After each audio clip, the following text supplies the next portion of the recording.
Magandang umaga mga idol. So andito na naman tayo sa tindahan. So ito naman yung panibagong araw natin nga bangin.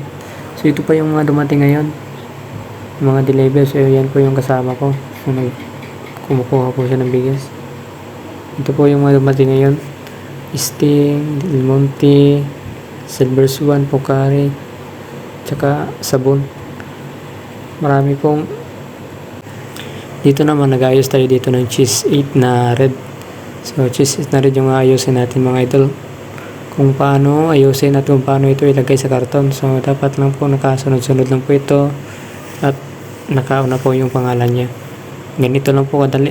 So papakita ko po mamaya mga idol kung ano yung resulta niya. So ganyan na po.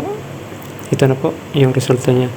At dito naman tayo sa oyster sauce Mamasitas, kung paano ito tanggalin sa kanyang lalagyan. So ganito na po, kailangan muna nating ihiwalay kasi nakadikit-dikit po yan. Kailangan nating ihiwalay muna pagkatapos at tutupin po natin to ganyan po natupi. Ipapakita ko po sa inyo kung paano yun gawin. So yan po, tingnan nyo po ng mabuti kung paano. Ganyan lang po kasimple yan. Okay na po. Tsaka ito po, tingnan nyo. Ganon, isa, dalawa.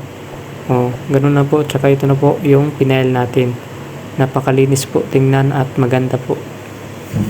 Yan po kadali. Ganyan na po kadali. So dito naman tayo sa Happy Pants. So ito yung Happy Pants na i-display natin. So tingnan nyo po mga idol. Pinatong-patong ko lang po yan. So ganyan na po.